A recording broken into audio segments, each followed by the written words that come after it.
everyone, and welcome to Dice to Roll, the Queerest Pathfinder Podcast on Planet, where we answer hard questions like, what kind of bird seed is best for a Garuda? I don't know. This would be a good question if I knew any type of seed, ever.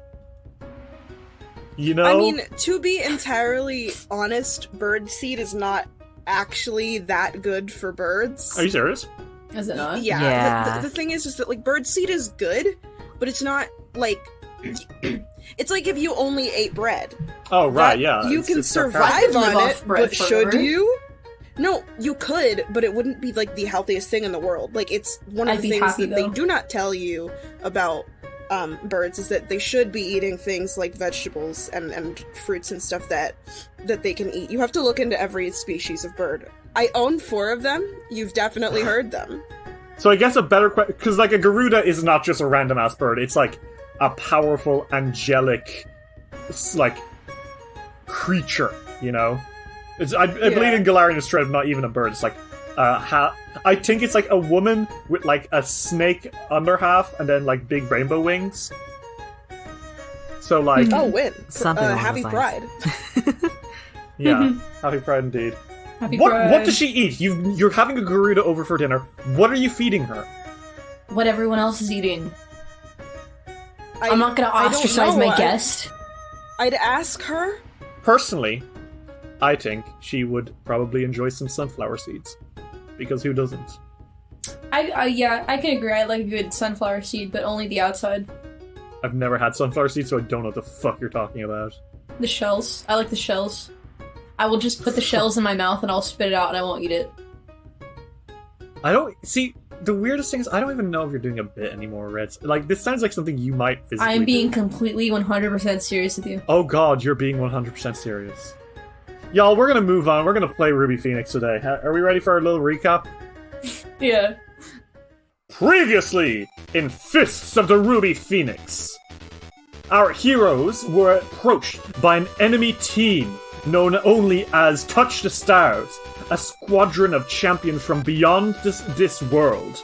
After a long and hard-fought fight, the Radiant Winds came out victorious, having won 2 additional silver feathers, making them 5 out of 10 accomplished. Soon afterwards, they began their journey into Danger Island, seeking out all that would be within.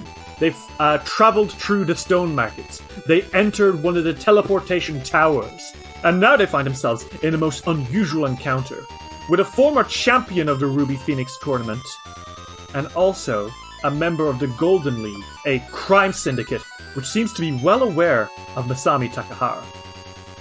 Are we ready to hop into character? Yeah. Woo. I'd love to. This is gonna be great. So, Radiant Winds, you stand on the edge of a river. In the distance, a tall mountain kind of pokes out from the ground, and a lake shimmers in the plains. Where you stand in this open flat land, you are you are standing in front of a couple of enforcers, and standing at the head of these enforcers is a hobgoblin man with thick sideburns and a scarred face. And this hobgoblin is one who seems to know Masami. After all, he did greet them. However, Chuji, you recognize this fellow from elsewhere. Mm-hmm. This is Gomwai. You know that much.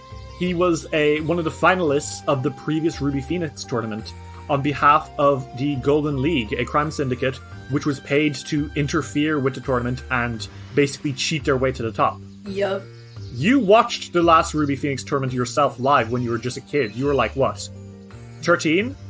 Yeah, about. So seeing him, 1, this up close, 2nd, in your general vicinity in the first place, how dare he, the criminal. But he seems to be very pally here with Masami, which you're aware of Masami's past. Yeah, Chuji is aware. It's not so much that Chuji cares that he's like he was a former criminal, and that the crime syndicate themselves is like a crime syndicate. They couldn't care less about that. It's Chuji looks just so violently unimpressed with this man. Like how when you pass like a teenager in the mall, it's like that. Oh man. Okay. Yeah, I get you. Yeah. Sanku, for what it's worth, you don't know shit about this guy.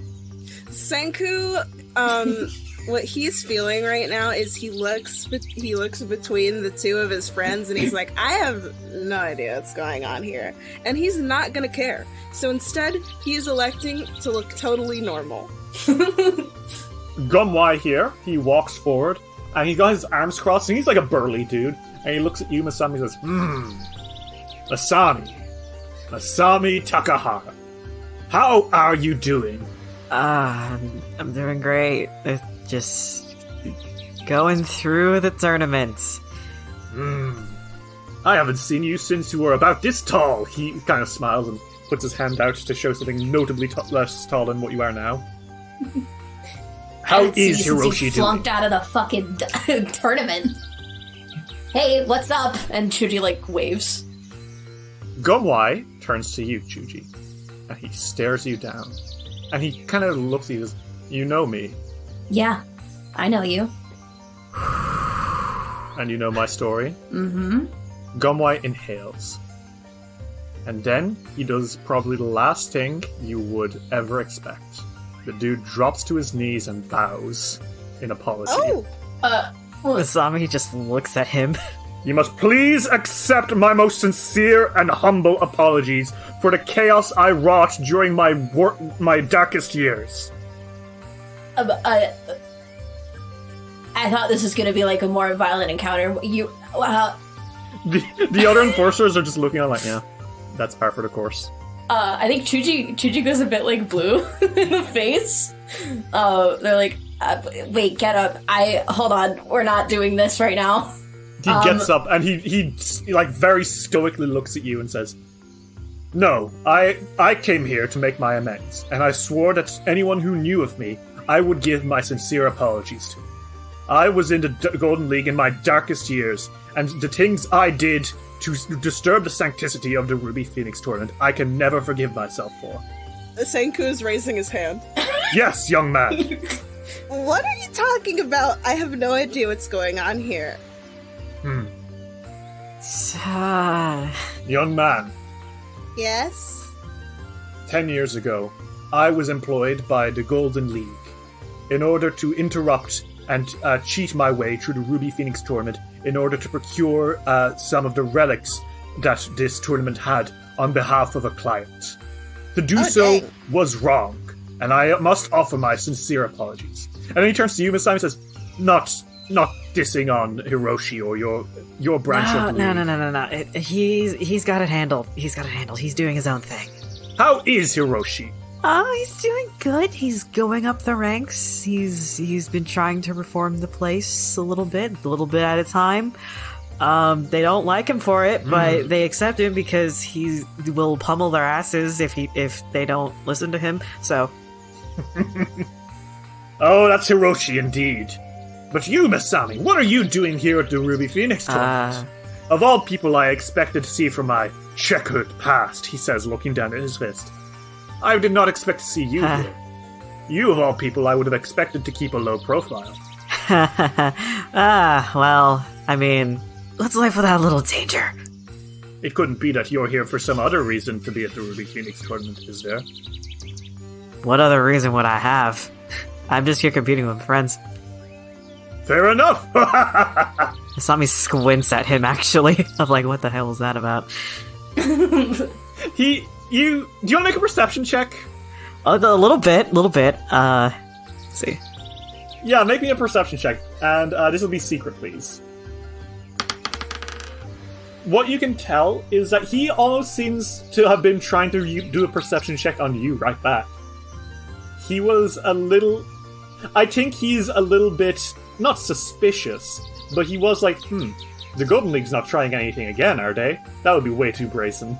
Masami, I think, pipes up and goes, look, if you think that the League has anything to do with me, now, I turned down their offer, remember?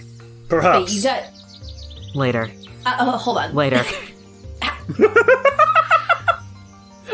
Wow! Chuji folds their arms? something is happening, and I don't know what. Lolo, can you get candy from my bag? Yes, of course, Saku. Here, some candy just for you. As he's retrieving them, Gomwai turns and says, "Now, I'll tell you what's happening here. I am currently the captain of the roaming enforcers." And the other enforcers kind of bow their heads a little bit. "My role here is to ensure that no one here needs to be disqualified. And should a team be doing particularly well, to challenge them. As such," punches into his hand, "I request you present your phoenix necklace to the enforcers."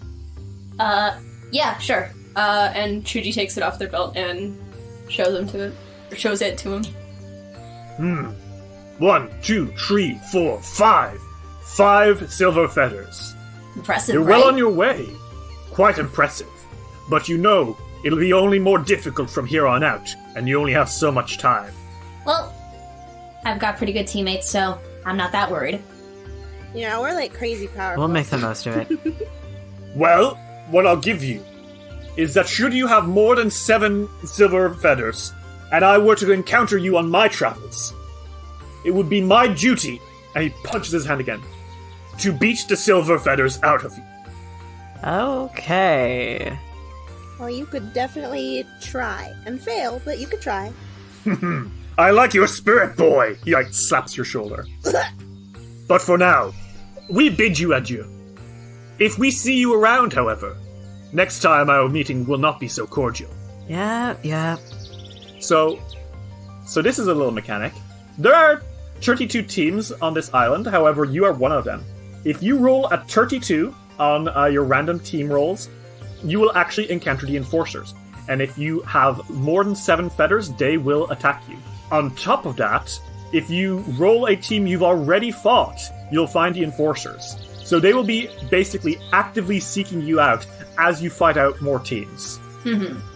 So Gomwai bows his head and says, Radiant Winds, I hope to see you among the final 8 making their way to Goka victorious. But You will. I also hope to see you around myself. And when we do, we shall not relent. Enforcers! And they all kind of line up. And he points and says, we move southwards. Let's go. And the team nods, and Gomwai leads them off. And you guys are left on your own, and Hikari kind of lets out a sigh and says, Captain Gomwai has such a stick up his ass. Hey, kind of fishy that the guy who got caught cheating last time is in charge of now fighting cheaters. No offense, Masami. Hey, by the way, about that. Oh god, here we go. They offered you what? When I was 18, they saw my progress with Hiroshi. They thought that I was a pretty good spy, so they offered me a position and I turned them down. In the Golden League? Or to cheat? In the Golden League. Oh, I don't give a shit, that's fine. Listen, if they ever tried that shit again, I think Hiroshi probably would have had some words with the higher up, and that wouldn't have gone very well, so. I think Lolo, kind of lolling around on Sanku's shoulder, perks up and he says, well, you know, it takes heroes from all walks of life to make this world of ours turn. Young Chuji, you must learn to not be so quick to judge someone just because they're criminals. It's not that he's a criminal. You know I care a lot about this tournament, right? It's kind of my whole life. I'm all for having advantages and stuff, but... It's the sanctity, it's the principle of the matter. Whatever. He ruined the last tournament. Well, it would seem that the last tournament was won by justice in the end anyway, didn't it? Yeah, but it could have been worse. He could have won if he had kept cheating. And yet truth prevailed. Okay. Yes, in the end they won, but the possibility... And yet justice always wins. You... He's not gonna relent, Chuji, I'm sorry. Now, we must continue our journeys. Only so much time is left in the day. Yeah, let's go find someone else's ass to beat.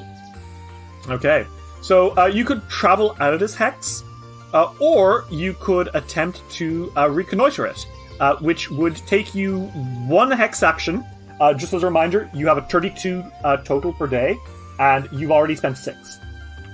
If you spent an action out of those remaining 26, you would be able to find out what is in the like half-mile square that you're in.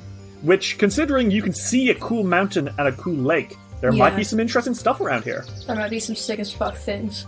So, are you going to survey this area and look around for interesting stuff? Yeah. Okay. Well, certainly I can tell you that there is some interesting stuff. But what I'd like to ask is, which do you investigate first? The lake or the mountain?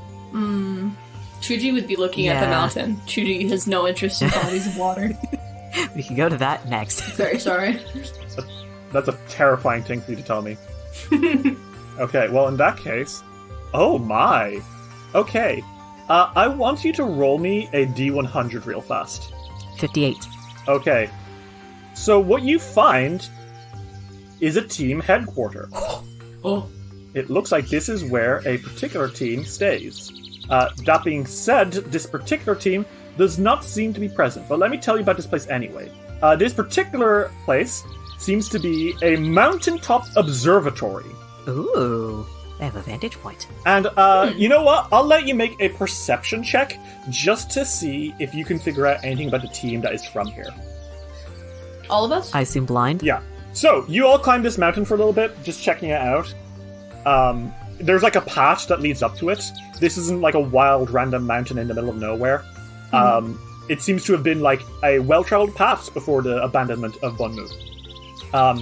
That being said, you can tell what you can all tell. Sanku, you don't know the first fucking thing about mountains. You have defeated dubious knowledge, which means you get 1 piece of true information and 1 piece of erroneous information instead of nothing when you fail a recall knowledge check. It's true.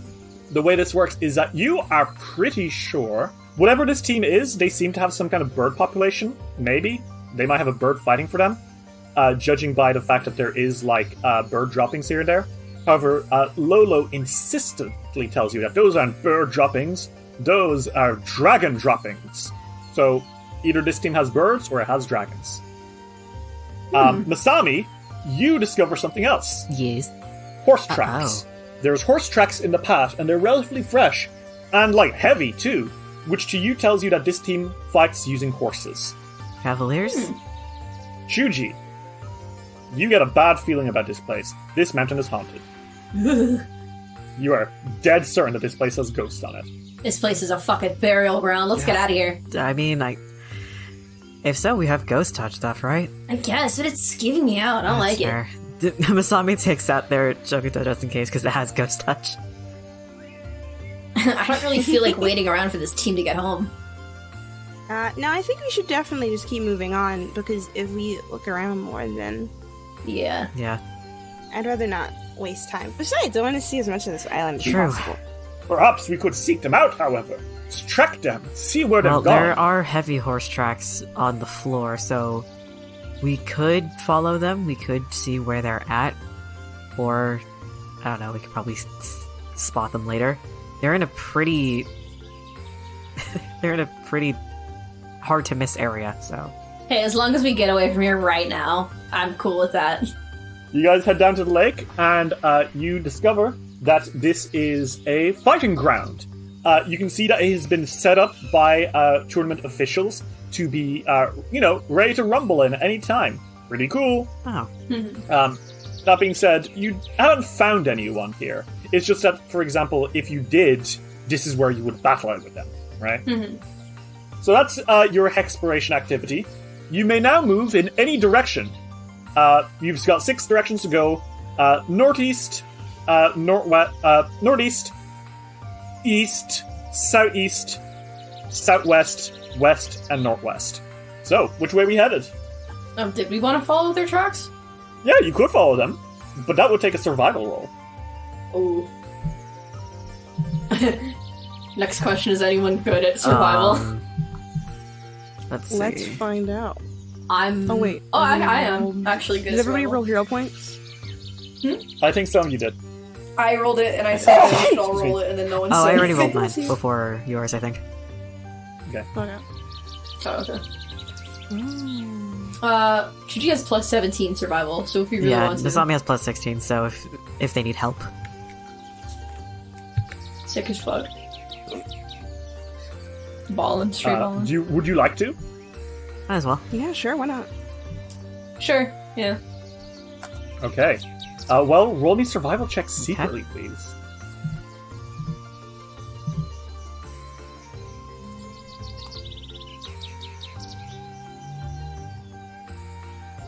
Okay. Chuji, as you're looking, you find something out very quickly. Mm-hmm. These guys are good at hiding their tracks. Damn. Like, they're not fucking around. Mm-hmm. They do not want to be followed. That doesn't stop Masami, however. Masami, with ease you follow them. You continue by the river for a while, and they don't cross the river, which in your head confirms the theory that they have horses, and they continue moving on towards the west. You follow them? Well, they tell the others, they say, alright, so it seems that they just follow the river west, probably towards that mountain. They have horses, which mean... Yeah, there's another huge mountain. They have horses, which means they're not going to cross this river anytime soon unless there's really, really shallow water.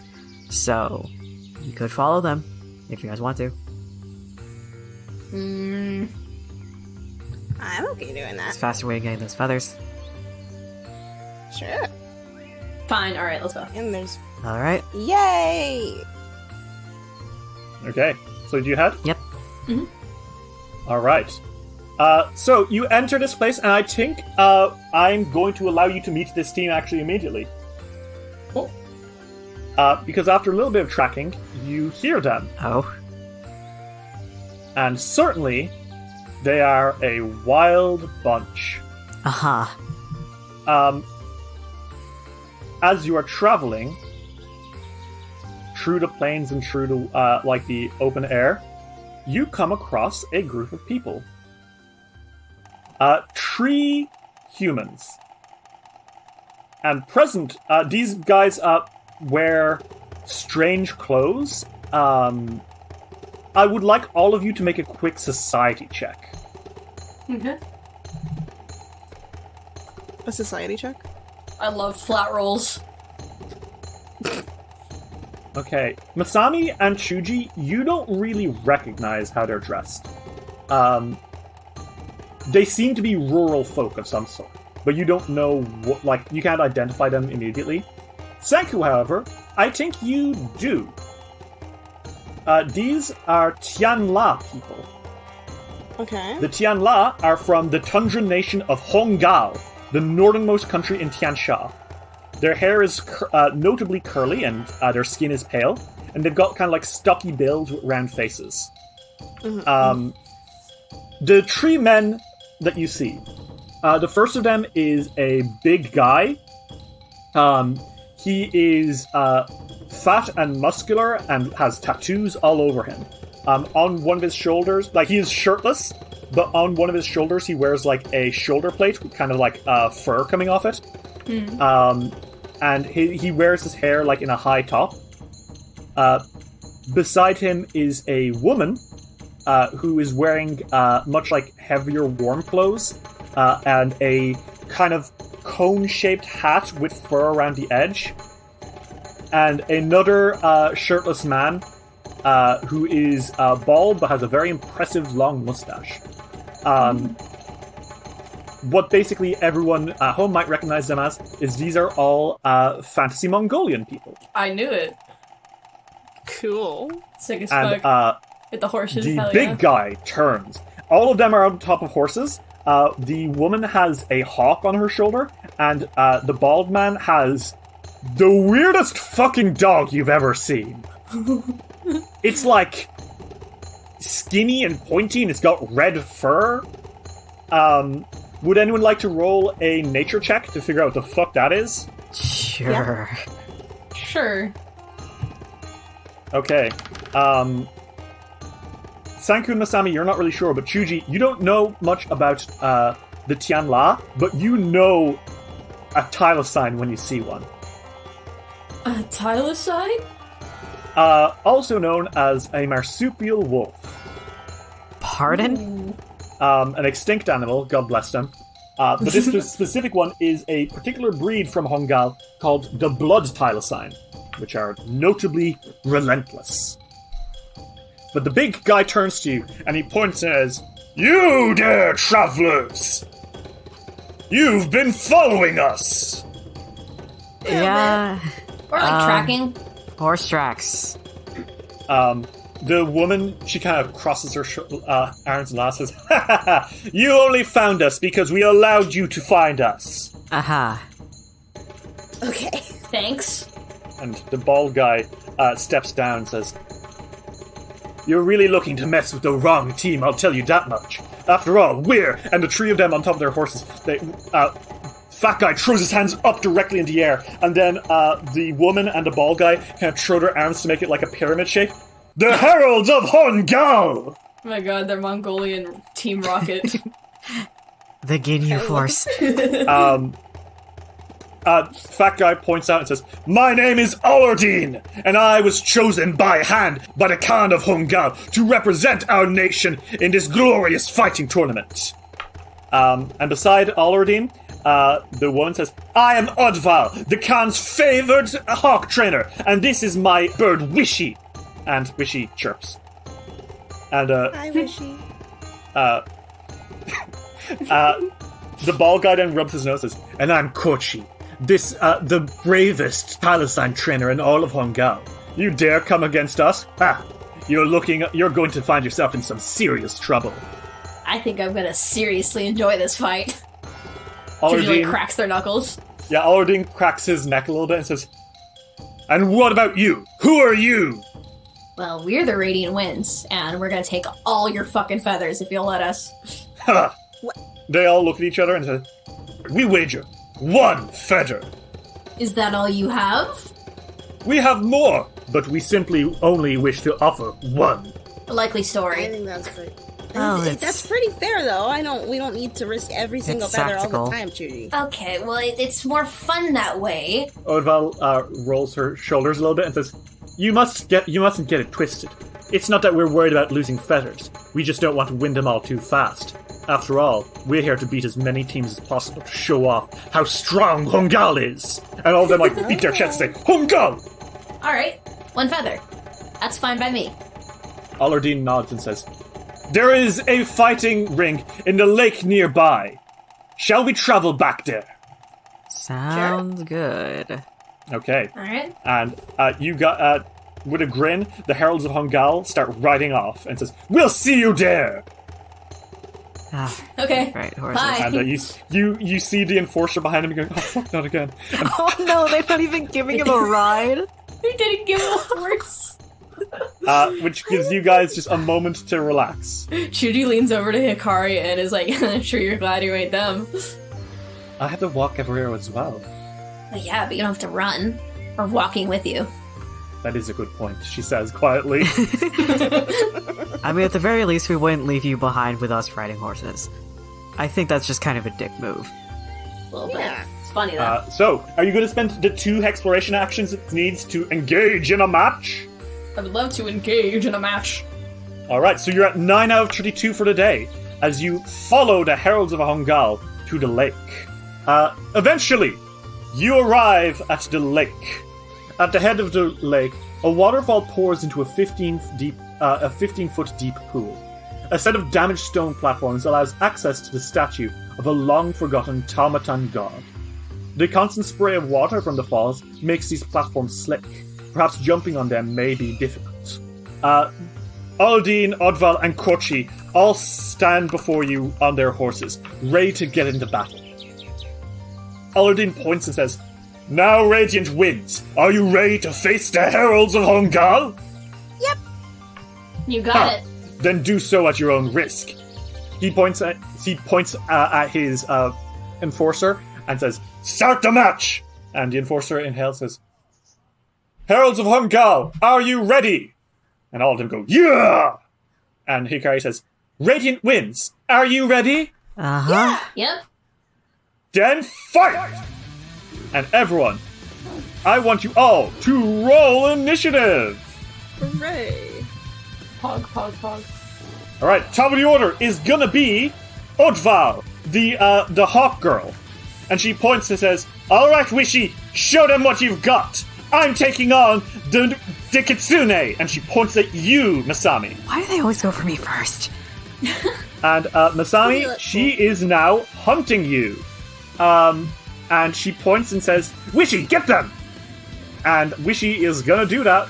Wishy screeches as the hawk flies over to you and goes to slash at you with her beak.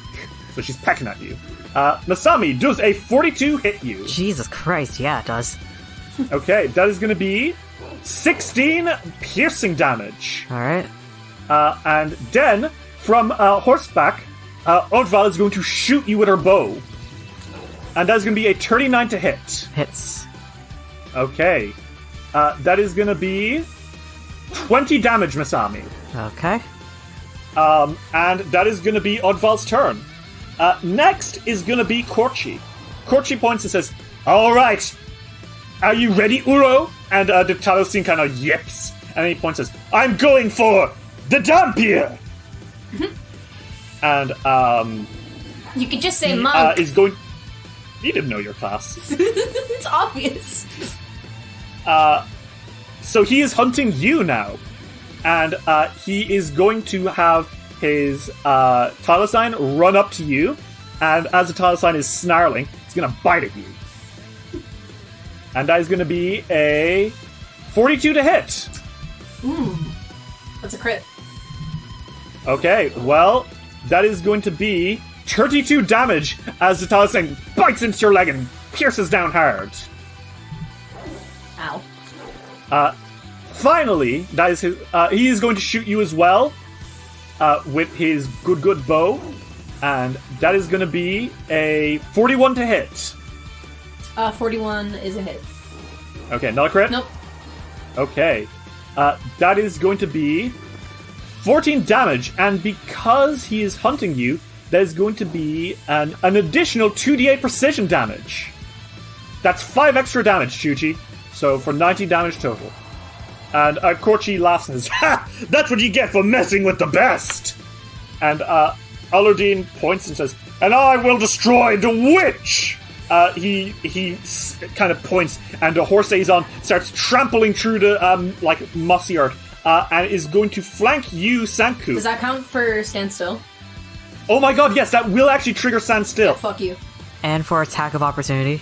Oh my Yep, god. both of you get to attack. Are you going for Alardine on the horse or the horse itself? Judy's personally going for the horse to trip it up. Oh, good Yeah. lord. Okay. I think Masami's gonna go for the guy just to get a good hit. To help Sanko out. Jesus. Oh my lord in heaven. That's a oh 42 my to lord hit. in We both heaven. rolled 19s. Oh my god. So, I'm going to tell you how this goes. As Alardine is rushing past on his warhorse, Shuji lashes out and goes for the legs of this horse, like the fucking madmen that they are. And with a 42 to hit on a level 2 creature, Oh. who has an AC of 17... Oh my god. Oh no. I'm so sorry you- to all horses everywhere. roll damage. Bruh. 38? That's not doubled. He had 36 HP. Oh dear Did I just- god. So I think the way this goes... Did I just kill the horse? No, I think you punch the horse in the side, and the horse whinnies and then bucks off Alardine. Okay. And then he says, "Fuck this," and he runs away. Okay, good. And Alardine is, thrown onto the floor, no longer able to continue moving, because that's what happens with your standstill. You can make people stop moving past where you're going. Yeah. However, Masami, you get him while he's falling. Like, before he even hits the ground, you lash out with your Chokuto and hit into him. And with a 42, that is actually a crit. So roll me that damage. Critical. 34. Okay, so he's going to take 34 damage, Masami, as you deck him before he even hits the floor. And he is a big guy. He's strong, he's buff, he's tanky, but you do hit him hard, and he lets it out. Ugh! as he kind of like stumbles a little bit and looks up, like actually in shock. And he doesn't really have the actions to continue moving to Sanku. So in a snarl, he says, "How dare you!" He's actually going to pull out his swing his sword at you, Chuji. And this won't have precision damage because he is not attacking Sanku. That's a 38 though. That does hit. Okay. That's 20 damage to you, Chuji. Okay. Alright. And that is his turn. His horse is gone. Well, the horse is nearby. It's just, it's not... No, it's not playing anymore. It didn't like being hit. Yeah. Sorry. Chuji, it is your turn. Jesus. Jesus Christ. You're injured. You've taken some hits. However, you're still good to go. What do? I hate to do this to another one of God's beautiful creatures that he put on this earth. But... Yeah? Chuji is going to activate their Fear Gem using 2 actions. Also, I do need to mention that Chuji has gone into their free stance. And that is... Oh, right, yes, because you have Stance Savant, you immediately entered, which stance? Stoked Flame stance. Okay. Whenever I roll initiative, I get to do that. They're gonna activate their Fear Gem and punch this dog. I'm so sorry. So that's 34. That is going to be a hit. Nice. So, your Fear Gem is, like, on your arm somewhere, right? Or where is it? I like Chuji holds all their stuff on their belt, but I like to think that it's very loosely attached, and when they swing their arms, they can very quickly just like snag it off. Okay, got it. They spent years practicing this. Okay, awesome. I love that. Okay, so that's going to be an intimidating strike, and what that does is that's a fighter feat, I believe. Yes, it is. And when you strike this poor dog, not only will you deal damage, but you will actually frighten him. So, yeah, that is a hit. He is going to be frightened. Roll damage. Alright. So that's 30 damage. Very nice, okay. Well, as you punch, this this kind of glow of dark energy emanates from your fist, and as the Tylosine is knocked backwards, you can see that it is actually a little, like, it's startled and it yips out. And you hear Corchi being like, "No, Corchi, don't let this thing bully you! Show him that you're an apex predator!" But poor old Tylosine does not seem to be on board with that right now. You have 1 action left. Chuji's gonna turn around and punch the shit out of Alardine. Okay, go for it. 40. Oh my goodness. That is a critical hit. Are you making just 1 attack, or is it a flurry of blows? I was gonna make 1 attack. Okay. That is going to be a crit. So he is set on fire by your Stoked Flame stance. Yes. Roll damage. So that is critical. That's 70 damage. Oh my fucking god! Yeah, whoa! Okay. Sure, and he's set on fire as well. How does this look? Chuji does that hit on the Talazine, and then they turn around so quickly, it's almost like a blink and you miss it moment, and their fist is just already connected to Alardine's like chest. And it's just so fast that all there is just like sparks before he's already on fire. Yeah, okay. Alardine lets it out Wah! As he stumbles backwards, clutching his face, like embers glowing from it. I think that's kind of how it works, right? Like, you kind of literally embed embers in him when you attack. Mm-hmm. And he's looking up at you and he says, "Ugh! You think you're so smart for making my horse run? I'll show you my true power!" Okay. Masami, it's your turn. Well, Masami, seeing all of these enemies very, very close by them, Chain Lightning. Oh! No! Mm-hmm. Alright. Fuck, is this gonna be a spell strike? Because you can have it, you can cast it with spell strike and then have it go into everyone else with the same amount of actions. Can I make this a distracting spell strike with Chain Lightning? Oh my fucking god, you are a menace. Yes, you can do that. I sure am.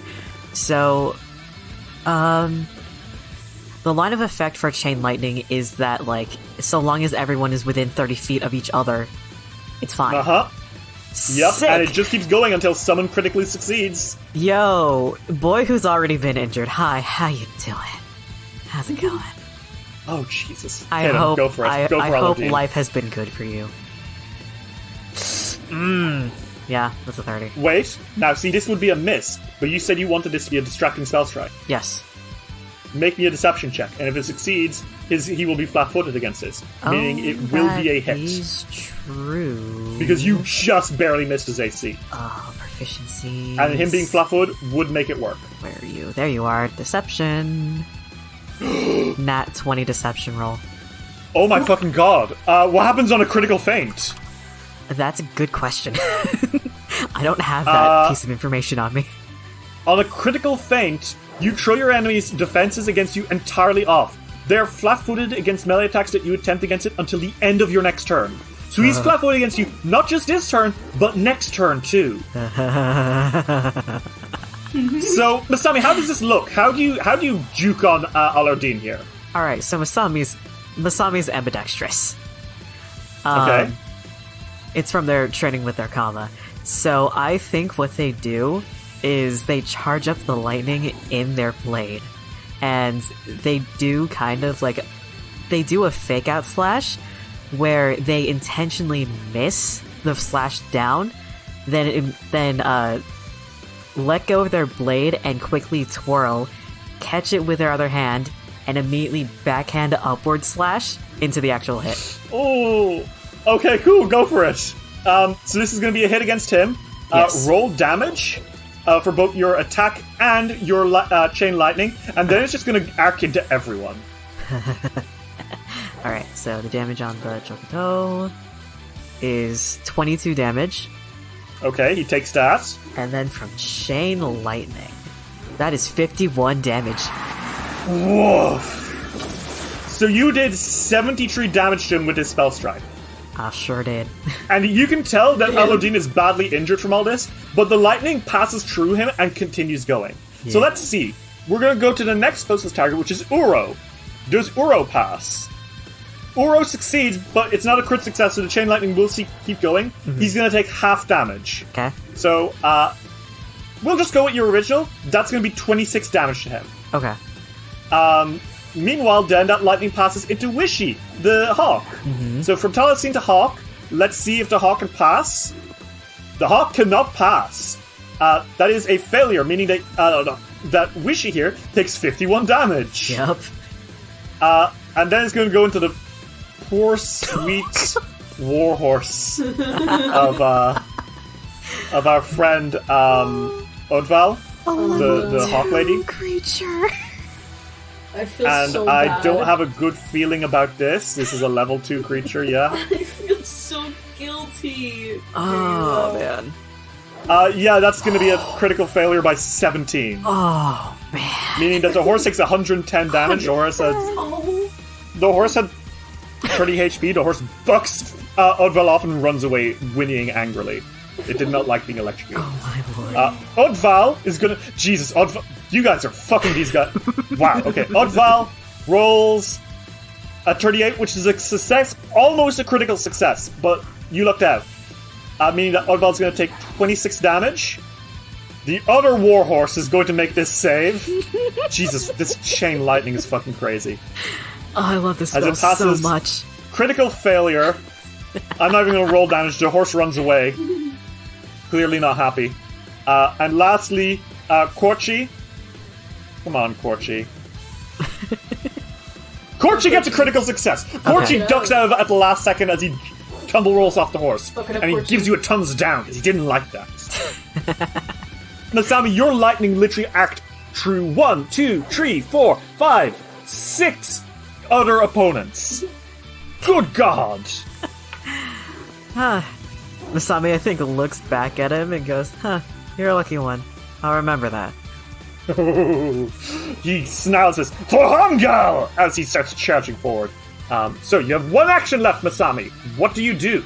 They're gonna go into Arcane Cascade. Okay. Masami, your shadows dance and glimmer, and they smile and giggle as you enter your Arcane Cascade. It's time for Senku, Witch Prince of the Sea. Oh god! So right now you've got 2 animals, which are not looking great, 3 other animals which have run off, the guy who was trying to beat you up but is currently getting beat up himself, and then the two other weaker-looking guys who are, so far, mostly fine, but still. I'm going to use Coral Eruption so that Oddville and Corchi, I'm going to make it so that they are both in the way. Okay, so a explosion of coral catches Oddville and Corchi, and also, funnily enough, Wishy happens to be in the explosion area. Oh, well, look at that. Ain't that fun? And you can put down a second one if you like. I would. Just big enough so that, the guy who was attacking me is in it. Okay, Alardine will be caught in this. So everyone needs to make a reflex save as they take potentially damage from this. Corchi succeeds, so he's only going to take half damage. Odval also succeeds, going to take half damage. And Alardine here... Nat 20! Alardine leaps out of the way and is totally fine as this explosion of coral happens. Fuck you. Corchi and Odval are going to need to take half damage. Wishy's going to fail, so Wishy will take full damage. 15 damage. Okay, so that's going to be 15 damage to Wishy, and then half of 15, that's 7 damage to Corchi and Odval, who both go, as they're kind of like jumping out of the way, but they're still being stabbed by this coral. Because they're standing in the middle of this explosion, however, they are going to take damage when they move. And Lolo on your shoulder says, "Well done, Sanku! You've trapped them in your maze of coral!" I did! And Alardine yells, says, "Witch boy, I'm coming for you!" No thank you. Get past me first. Do it. It's Odval's turn, and she's like, you! All of you, you'll pay for your insolence! And she's going to take 3 damage as she steps out of the coral eruption. And then she's going to shoot at you, Masami. And that is a 44 to hit. Crit. Okay, Masami. She shoots at you, and it catches you in the pants, and actually pins you to the floor. You are immobilized, meaning you can't actually move from your spot until you take the arrow out. Because right now it's pinning you there. Mm-hmm. And on top of that, she is going to deal 33 damage to you. Okay. And she is then going to also do an additional 2d8 precision damage. So you're going to take an extra 10 precision damage, if you don't mind. Okay. And then she's going to shoot you again, snarling and says, "I'll make you pay for what you did to my horse." Oh dear. Ooh. That is going to be a nat 20. Mm-hmm. Meaning that she is going to do 30 more damage to you. How are you holding up? Not great. Yeah, I can see the near KO sign over your head, Masami. Ow! 2 arrows pin into you. 1 in the chest, 1 in the foot. You are not doing well. Next in the order is going to be Corchi. And Corchi's, ouch, oof, ow. The coral eruption is right next to a tree, so he actually has to take a longer route out of the explosion. And he actually wades into the water itself.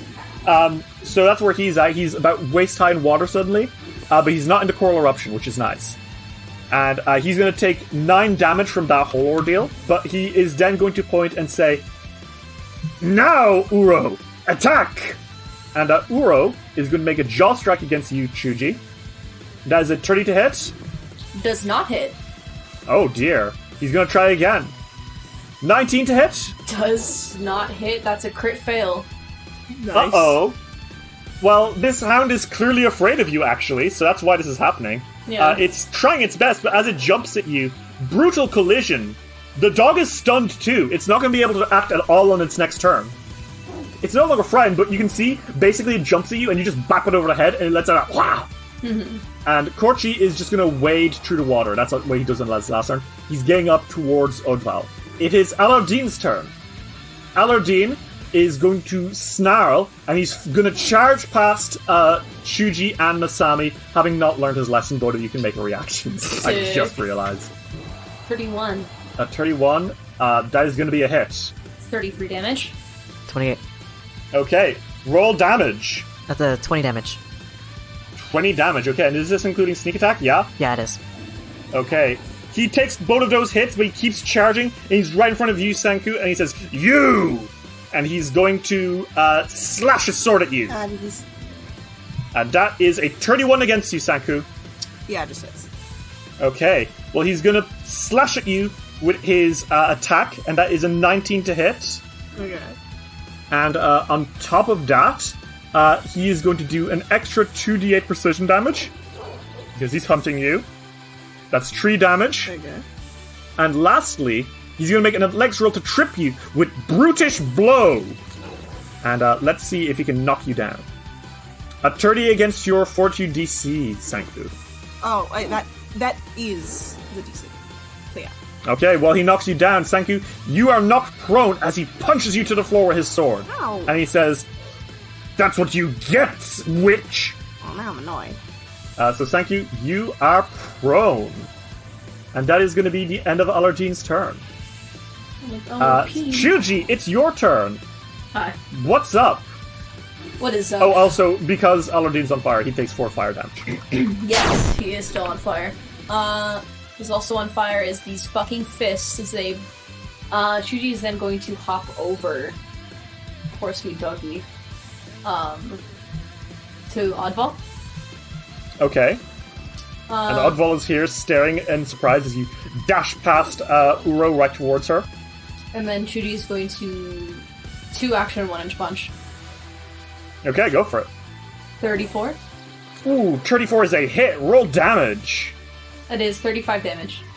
Very nice. Shuji, you deck into her and she lets it out as you punch her hard. And is that your turn? Yes. Okay. She stones back, wipes her mouth and says, "Out of my way, monk. My quarrel is not with you." She points at Masami. It can be. Hey, I'm just as good. Masami, it's your turn. Alardine here looks like he's on the verge of being conked out. However, over on the backside, Corchi and Oddval seem to be doing much healthier. What do you do? Okay, so, first they take out the fucking arrow that's pinning them down. Okay, good call. You take that shit out and you're no longer pinned, which is nice. And now the precarious part. Because first, Masami's pissed. Second, this man's needs to die. Oh, man. Okay, well, what do you do?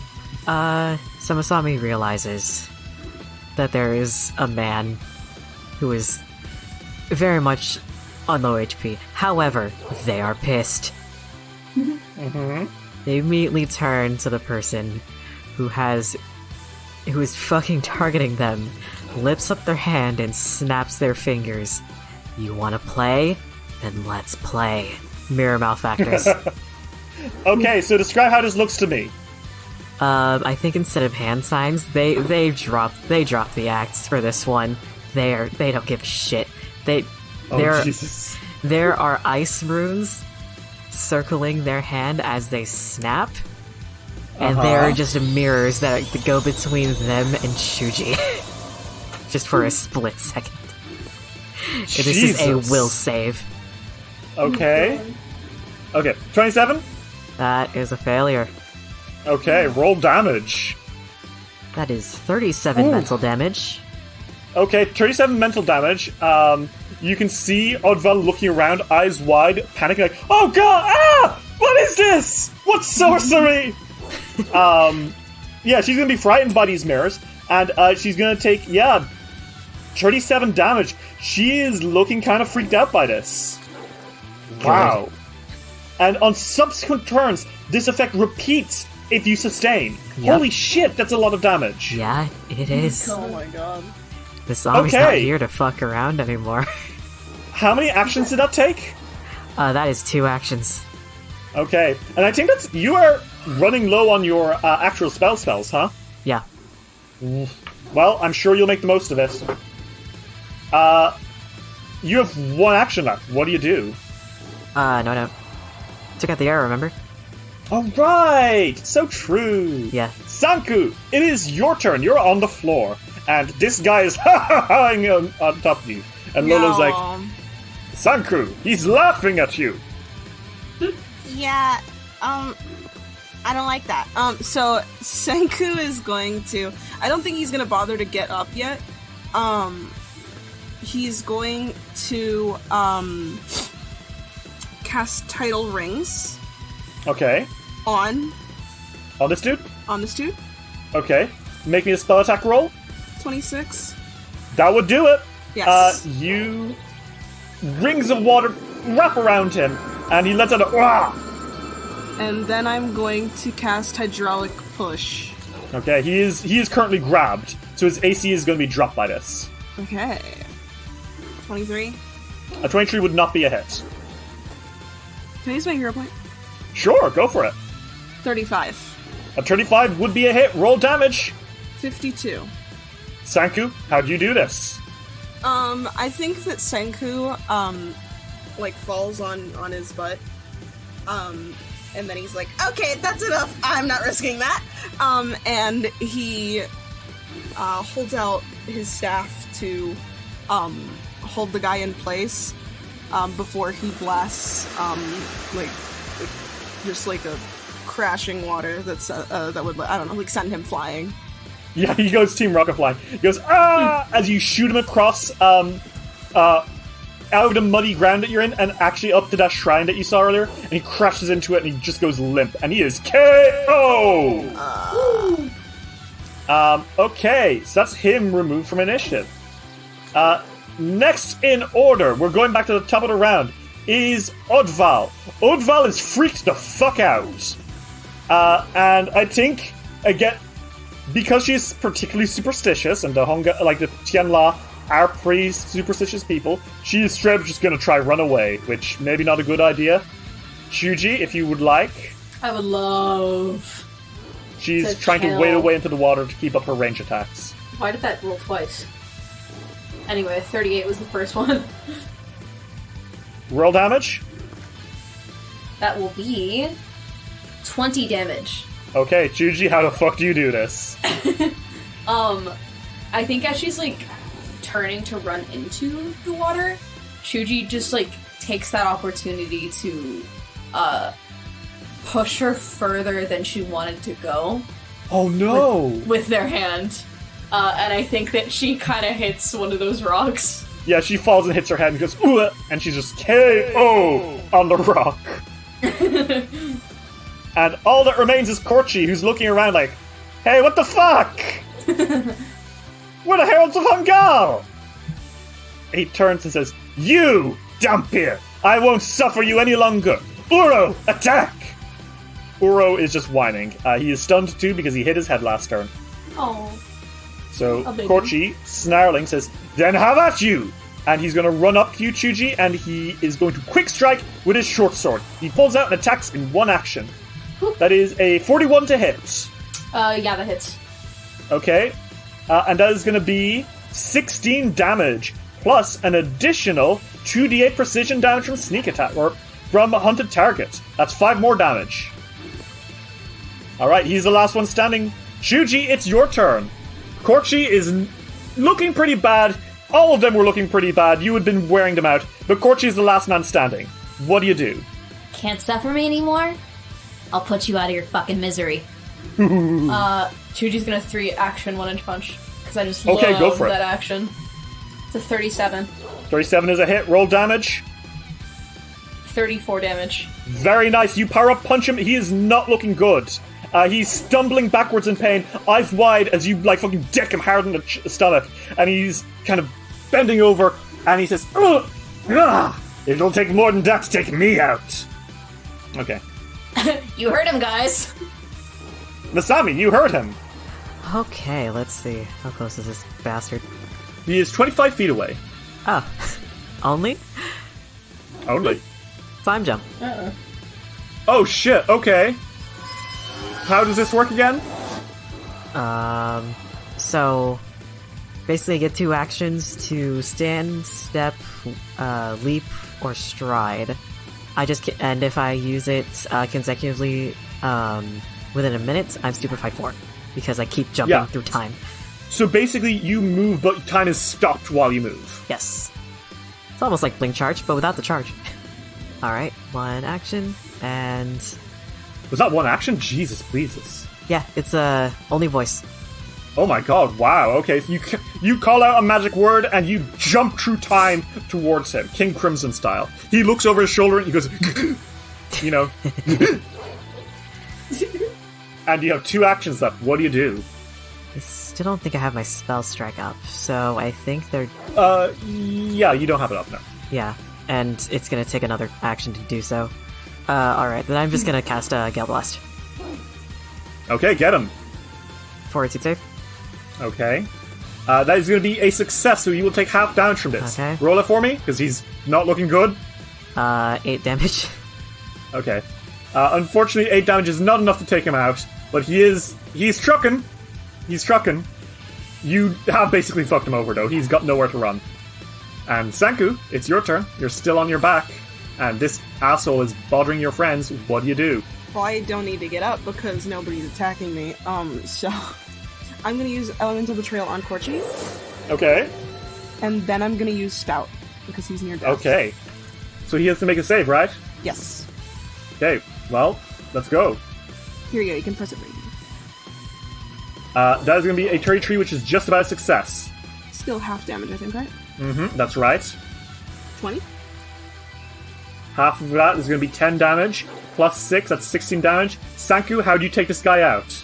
I think that Senku sends the spout. He usually goes up, but I think that it's slightly angled, so he goes into the water. Okay. He's knocked into the water with a splash, and then he doesn't get back up as he's just floating there, panting in pain. And fellas, you have defeated Heralds of Hongal! And for this encounter, you gain 80 experience points. And a silver feather. And a silver feather. Don't forget. Dice will roll Greetings, return after these adventurers. messages. Royari Sansarnax here, swashbuckler, sword saint, and style icon. Today I come to you with a very special message from our sponsors for this episode, the magnificent bodymancers at Manscaped. Darlings, your balls will thank you when you buy their products like the Lawnmower 4.0, Crop Preserver, or even the ear and nose hair trimmer, the Weed Whacker. As someone who always wants to look their very best, no matter my state of dress, products like these make my life so much easier, and Manscaped really does get the job done exceptionally well.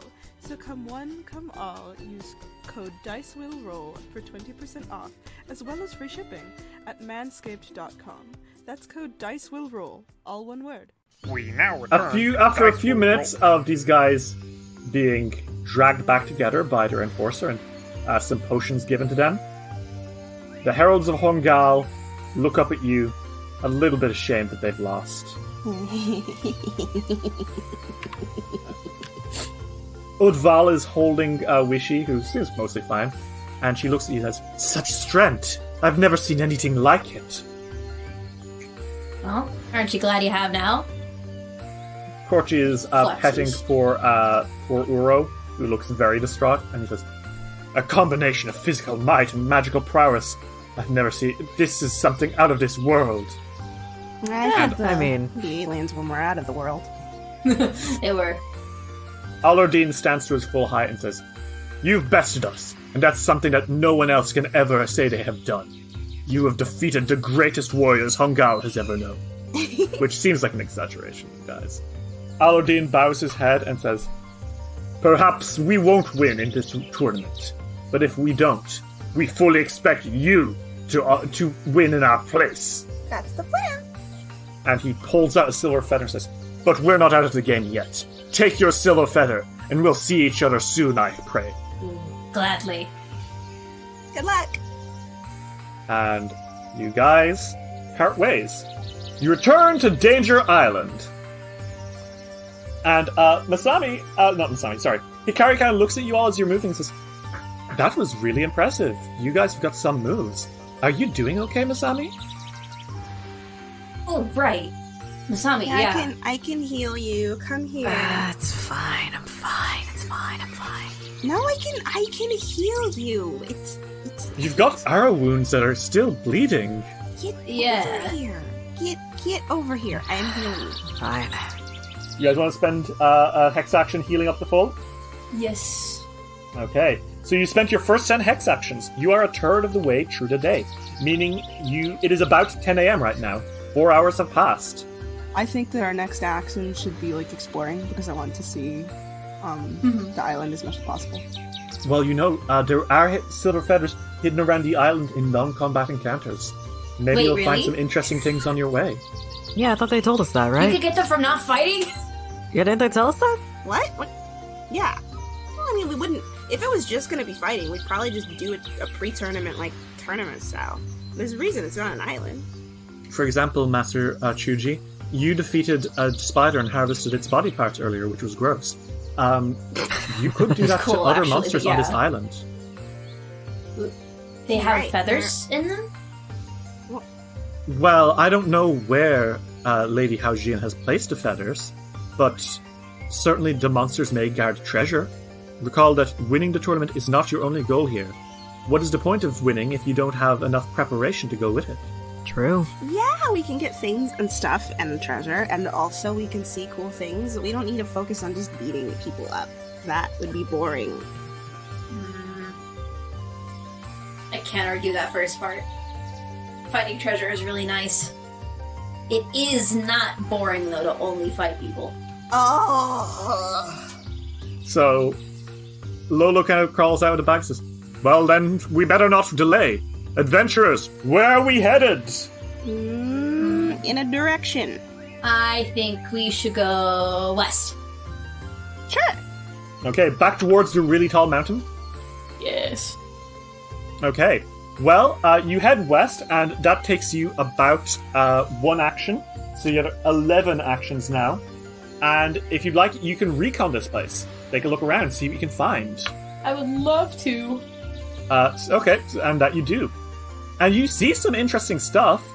The most obvious is the mountain. Because you saw like a smaller mountain with that observatory earlier, where you assume that was the home base of the Heralds of Hongal.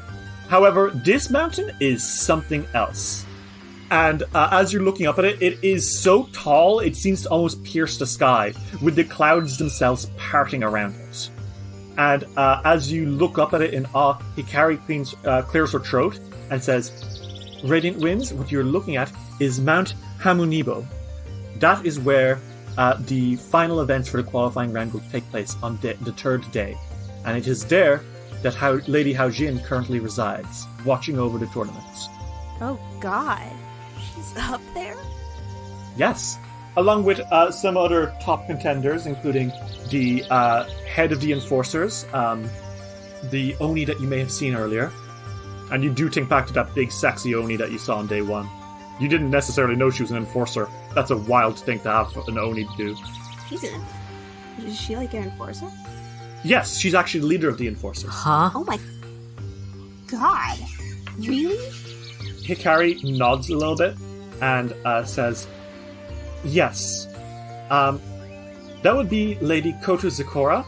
She was a terrible Oni who ravaged many communities before she was bested in combat by Lady Haojin. And in exchange for her life, Lady Zikora pledged her life and allegiance to Haojin and does her bidding. That's kind of sick as hell. I see. And they're both of them are up and they're both up.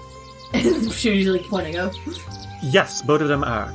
If you get into the final 8, you'll meet them too. Chuji blushes. Oh my god, are you blushing? No! Oh my god, they're blushing! No, I'm not!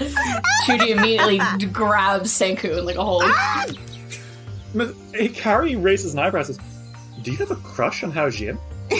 No! He does. He definitely she's do. really cool, and hey, you would blush too if you met your idol. My idol, she says, glancing at Masami with a quirked eyebrow. Hey, don't look at me for this one. Lolo is on Senku's shoulder and says, it seems to me that Chuji respects Lady Haojin for her magical prowess. A wise thing to do with the Ruby Phoenix herself. Exactly. Come on, Chuji, let's go win so that we can meet your little crush. Oh, shut up, you. Chuji bonks him on top of her head. Ow! You're gonna break break something on me. As you continue reconning through this hex, however, you do find something. A small shrine. A small shrine that is full of treasure. So let me describe this for you, shall I?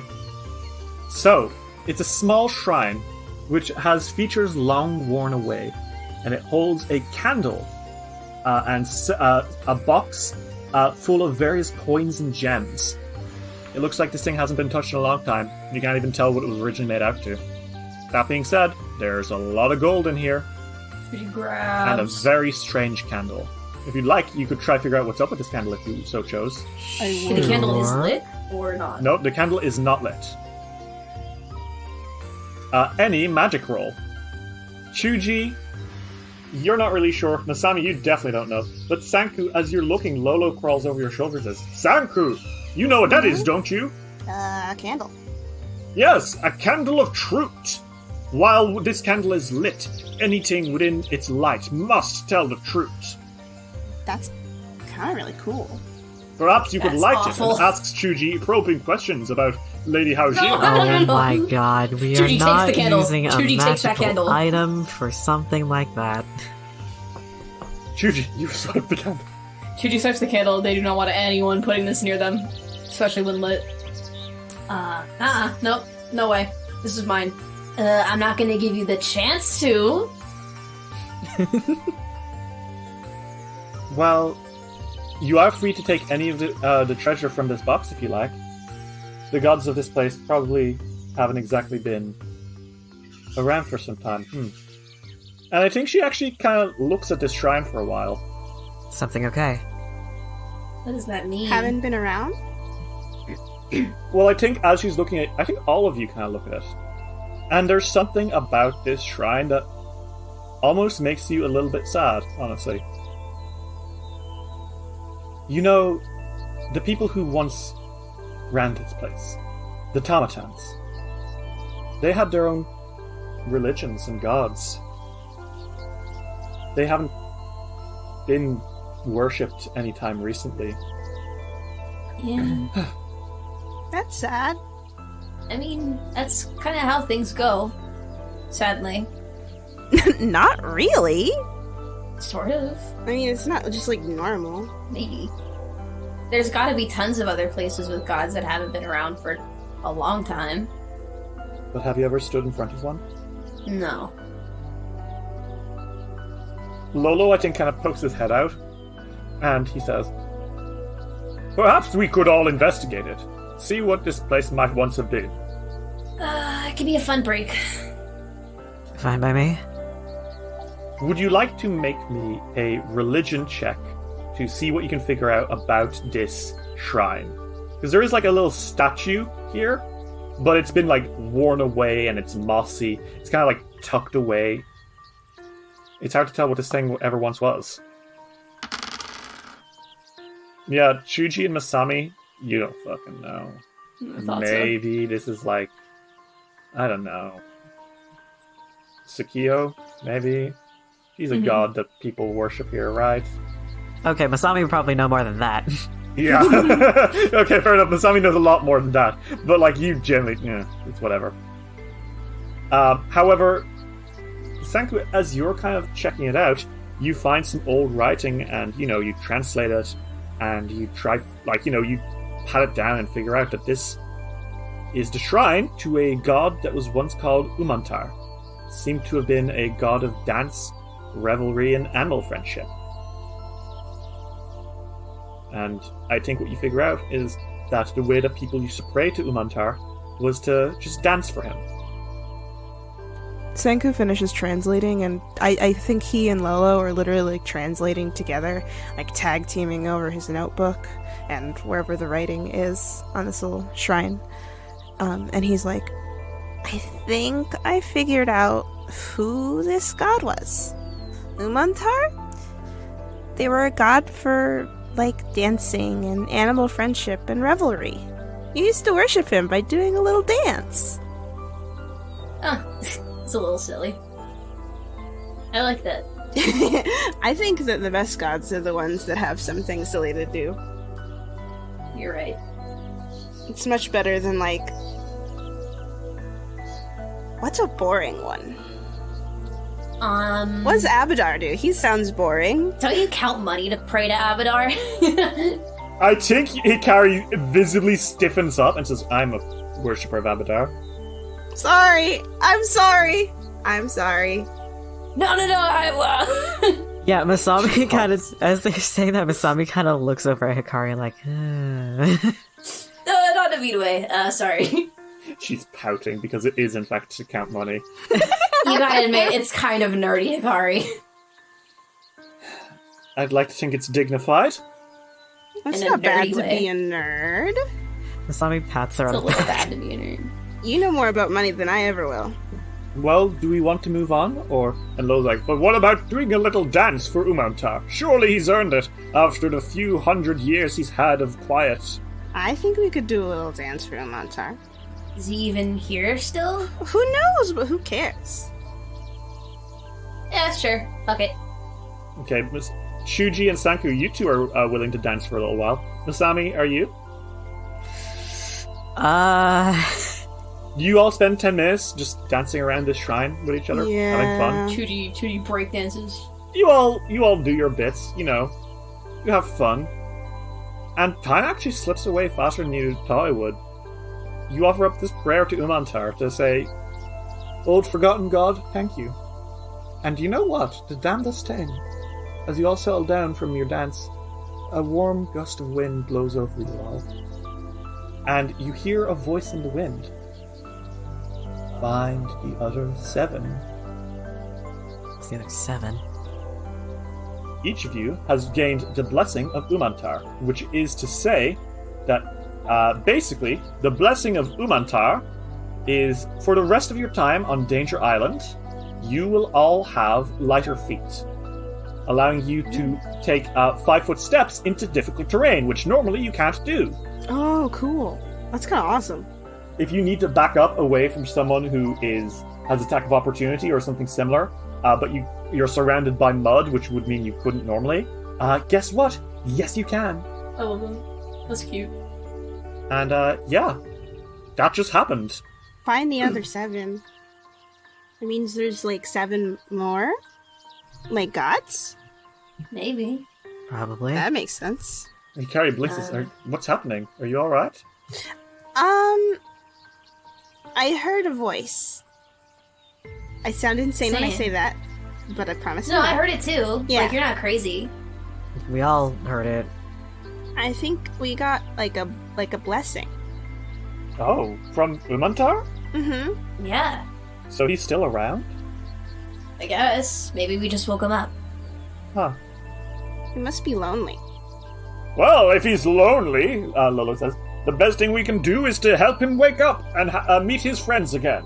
Maybe some of the other shrines will have a feather or something at them too. Maybe. We should definitely find them then. I think that'd be a great idea. Well, I suppose there's no time like the present. We still have plenty of time left in the day, and I think we've seen everything we'll see here. Hikari looks up at the sky and says, would you like to keep moving? Yes! Yes. Okay. the And daylight so you burn. move. Where to? That's the question.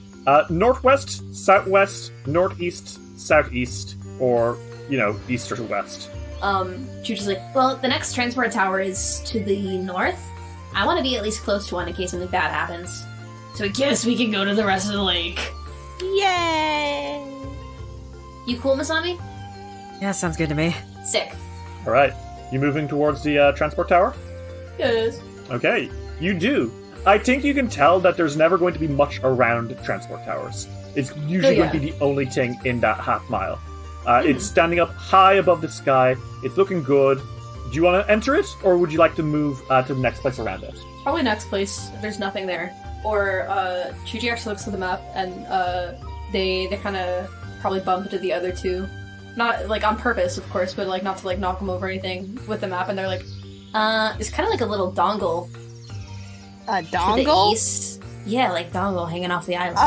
Oh, like a peninsula? That's a word. Dongle is indeed a word, Sanku. I know that the word dongle is a word. Well, I mean, is it really a word? Define dongle for me, Sanku. See if you've been doing your homework. Oh my goodness. Yes, Sangu, define dongle. I don't want to define dongle. Wait a moment. Dongle isn't a word. Chuji, you got it wrong. Lolo, did you just lie? Lolo Googled it really quickly to see what it was, and then realized you were punking him. Maybe Lolo shouldn't be so gullible. Maybe Lolo hasn't studied geography in over 10 years when he graduated secondary school, you motherfucker. Why did you think that the word dongle is real? Why don't you suck my dick and balls? Bruh. Isn't that We're the moving fucking on. adapter? Yeah, This is the Apple adapter, yeah. I literally said the word, and then you ignored that and thought it was dongle. Yeah, peninsula, whatever. Well done for knowing your geography, Sanku. You've been doing your homework. Have a bonbon. Thank you. He is eating a bonbon. He's like, well, we could go there, see what's out there, if there's anybody there. Hopefully nobody terrifying. As long as we're here, right? Yeah! Might as well. Okay. Do you want to move on? Yeah. Yeah, that's going to take another action to move. Bring you up to 13. And as you move, are you going to spend a recon action to check what's around? Yeah, I think we should. Okay. Well, you spend an action checking out this peninsula of the island, and you find a weather-worn monument. And it seems to be a team's base. Ooh. Would you like to approach it? Yes. Yeah. Okay. Scope it out. Will someone roll me a D100, please? Oh. I rolled the Would you last like one. to roll it, David? Yeah, I can roll a D100. 85. The base has someone present. Oh. So as you all enter, it seems to get really gloomy. And this monument looks to be almost like a mausoleum, if that makes sense. And as you all enter, you hear a noise. A chuckling. A cackling, as it were. And that chuckling and cackling reverberates through you, and you hear... Someone has come to our lair. And then another laugh. Perhaps they'll never leave. And another cackle says, Travelers, you should not have come here, for it shall be your doom. Walk in on a theater group. Oh, that's Another one hilarious. goes, What the fuck? And darting from the shadows, you see a group of people. And they are all dressed really spooky. Yeah. The first one to jump out is a guy wearing all dark, blacks with red tinted armor. And he's pale as a ghost, white-eyed with pinprick pupils and long black hair and a staff in his hand. And he looks at you with sharp fangs. He says, I am Ravzilier of the city of Caliphus Ustalav. Yes. Then, jumping out from the side, is a dog-like man who you can only assume is a werewolf. And he says, I am Gruntrak of the canton of Lepidstadt. Yes.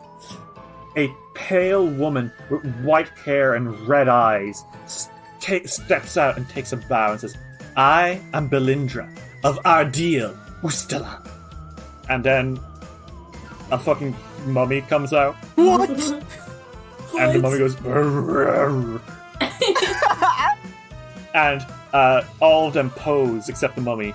And they're like, and we are the Grave Treaders, and you have come to meet your doom, adventurers. Oh my gosh. I love the vibe. You guys have a theme here. That's nice. I love your theme. Thank you, says Ravzilio. He's like clapping his hands a little bit. We worked really hard on it. It shows. It's really good. I love it. It's pretty sick, actually. I think Hikari looks almost stunned. Says, a werewolf? What is a werewolf? And then, like, Gruntrax says, no, not a werewolf. I'm a Rugaru. It's entirely different. I have no idea what that is, but it's sick as hell. Well, we stay wolves all the time. We don't actually shapeshift. So you just wolves? Yes, I'm just a wolf person. Oh, respect. And she's okay, but a vampire is a dampier. Hey, yeah, I'm a dampier too. Oh, brother, put it here, he says, holding up a high five. Respect. Fuck yeah. They go to... Chuji goes to fist bump him. He slaps your hand. Fuck yeah. Awkwardly. That's the spirit, sure. She looks at Valindra and says, and you're a witch? Changeling. Right. So the person dressed as a mummy... No, Raps is an actual mummy. You got an actual mummy on your team? Yes, we bought him! You bought him? You can buy mummies? Yes, quite easily, usually to eat them. It's good for your bones. I'll take your word for that. That's like a person you're eating. Wait. Ravzilio shakes his head and says, they're not people anymore. They're dead people! Oh my god. That's... Well, if they were people, they wouldn't sell them in the curio shops now, would they? They definitely would! How many places have you been in the world? I've been throughout Caliphus, the city in shrouds, where serial killers stalk the fog. Have you ever left Caliphus? The one city? I'm sorry, it's just a city of, like, serial killers? Like, that's the whole thing? And monsters and ghosts. There's a factory stalked by beasts. You live there on purpose? Gruntrack notices the real estate is very cheap in Caliphus. Gee, I wonder why. Yeah. What's going on in Avestan? The mummy is like slowly shuffling towards you guys, by the way.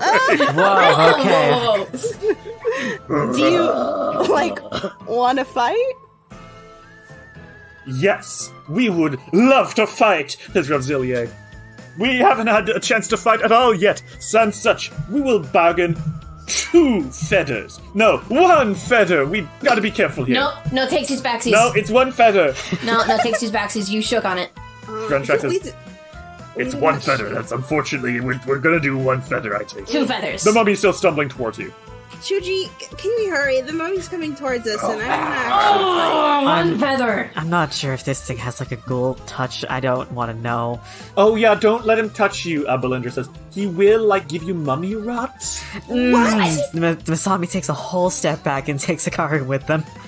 Hikari's like, stay a little further back. You're gonna want to, like, go to the other room. Senku is standing... Senku is standing behind Masami right now. Chuji looks back at Hikari. Is that allowed? She shrugs. You know that everyone who gets into the Ruby Phoenix tournament is personally approved by Haojin. I don't understand, but if she says a mummy that someone bought in the shop can fight, then yes. I bet she just thought it was funny. You know what? I can't blame her. Yeah, that's fair. That is pretty funny. The enforcer, who is looking fucking traumatized, by the way, says, if you'd like to fight, we can. We should do the fight inside this temple, inside this monument, instead of outside, because I'm pretty sure the mummy doesn't like the sun. Oh, so and that's why says, you guys haven't fought anyone yet. Yes, we've been waiting for people to come into our lair. It's foolproof. We fight them on our home ground. Okay, but what if you don't... You're gonna lose if you keep doing this. What if you don't get enough feathers? What if not enough people come through? It's a big island, y'all. Like, I don't... Belindra shakes her head and says, once we made an example of you, everyone will flock to fight the grave treaders. And there's like crackle of thunder outside. Not everyone knows. How do you do that? Yeah, whoa. The mummy is again. Raps the mummy is again stumbling directly towards Sanku.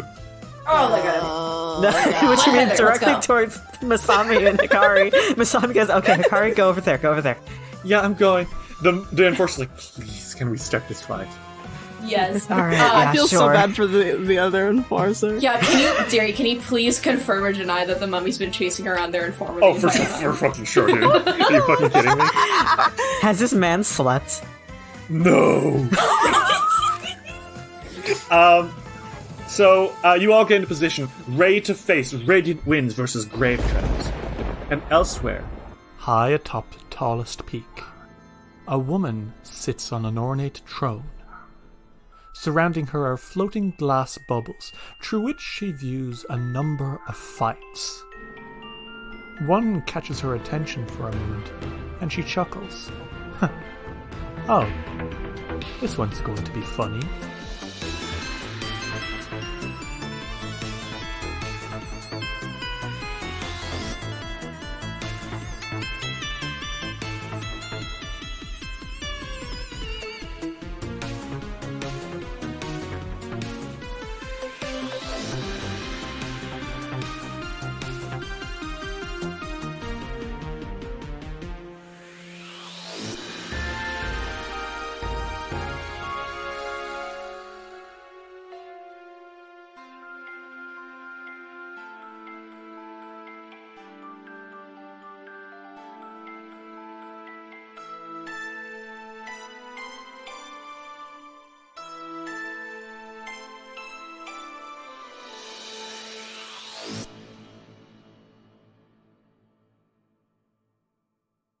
This episode of Dice Will Roll would not have been possible without the support of our patrons. Sarissa, Ferric Falcon, Luis Loza, Fawn Sims, Alexander Criswell, Meg Cohen, Skyly, Blurst Hellion, Kendra West, Ren, Genuinely Tricked, Transgirl Trish, Zurenwald, Bal Punyan, Johnny the Catman, Matthew Wilson Krasnovich, Tillen Shark, Fearin, Glitch HD, Jace Snooks, Zenith Drums, Josh Heathcote, Torbjorn, Introduction, Sophia Valera, G. Barbera, Luke, Gideon, Sarah B, Seth, Ravona Darkblow, Delora, Kira, Lichelode, Gizmo, Matthew, Cass, Fable McElduff, Ava, Rem P. Bright, Lonesome Chunk, Steph, Sean C, Natasha Lumley, Rhiannon C, Ellie, Jenna Mitchell, Caden Kendrick, Triceratops, Grey Kitsune, Anna Maria, Roxy, Jordan, Cynical Spinstress, Emily Laderna, John the Book Hoarder, SS66 Seeker, and Dame Valerie the Third. Special thanks to Anna Maria for her Patreon character Kanazaki Hikari this episode. If you want to see what you can get for helping us keep it rolling, check out patreon.com/dicewillroll.